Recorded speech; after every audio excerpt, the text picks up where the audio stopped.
Welcome বন্ধুরা, আমি পুঁই শাক রেসিপি তৈরি করছি। আপনারা স্কিপ না করে দেখতে থাকুন। এই জন্য আমি কড়াইয়ে তেল দিয়েছি। তেলের মধ্যে আমি মাছের মাথা দিয়ে দিয়েছি, ইলিশ মাছের মাথা 2 পিস দিয়েছি। ওটা আমি ভেজে তুলব। আর এর মধ্যে আমি কালো জিরা ফোড়ন আর হিং দিলাম। দিয়ে আমি সবজিগুলো যে কাটা ছিল, মূলো, বেগুন, আলু, মিষ্টি কুমড়া সব দিয়ে দিয়েছি, কাঁচা লঙ্কা সব দিয়ে দিয়েছি এর মধ্যে। দিয়ে আমি সব ভালো করে ভাজছি। দেখুন আমি কীভাবে করছি, এভাবে আপনারাও অবশ্যই ঘরে ট্রাই করবেন। এবার মাছের মাথাটা আমার ভাজা হয়ে গেছে, তুলে নিয়েছি। আর সবজিগুলো আমি ভালো করে ভাজছি। ভেজে এবার আমি এর মধ্যে পুঁই ডাঁটা যেটা আছে সেটা প্রথমে দিয়ে দিলাম। দিয়ে এর মধ্যে পুঁই শাক আমি ছেড়ে দিয়েছি, পুঁই শাকও দিয়ে দিয়েছি।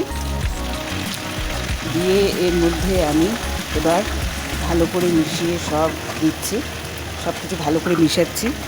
মিশিয়ে এবার এর মধ্যে আমি আন্দাজ মতো লবণ দিলাম, হলুদ দিলাম, রোস্টেড ধনে গুঁড়ো দিলাম, রোস্টেড জিরে গুঁড়ো দিলাম, আর কাশ্মীরি লঙ্কার গুঁড়ো দিলাম, সামান্য চিনি দিলাম।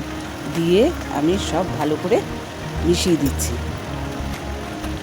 আপনারা সাবস্ক্রাইব করবেন, সাবস্ক্রাইব করলে আরও নতুন নতুন রেসিপি আমার দেখতে পারবেন। লাইক, শেয়ার, কমেন্ট করবেন, কমেন্টে লিখবেন কীরকম লাগলো। সব কিছু মশলা দেওয়া হয়ে গেছে। এবার আমি ভালো করে সব নেড়ে চেড়ে দিচ্ছি, মিশিয়ে দিচ্ছি। মিশিয়ে আমি 2 মিনিটের মতো লো ফ্লেমে এটা ঢেকে দিচ্ছি। এবার ঢাকনা দিয়ে আমি এটা ঢেকে দিলাম। এবার ঢাকনা খুলে নিয়েছি, দেখুন অনেকটা মজে গেছে। আর মাছের মাথাটাও দিয়ে দিয়েছি এর মধ্যে। দিয়ে আবার সব মিশিয়ে দিচ্ছি। মিশিয়ে দিয়ে এটাতে এবার জল দিয়ে দেবো, আন্দাজ মতো জল দিলাম। দিয়ে কিছুক্ষণের জন্য ঢেকে দেবো। জল দিয়ে আমি কিছুক্ষণের জন্য ঢেকে দিয়েছি এবং এটা 10 মিনিটের মতো লো ফ্লেমে সেদ্ধ হতে দিচ্ছি। এবারে আস্তে আস্তে এটা হচ্ছে।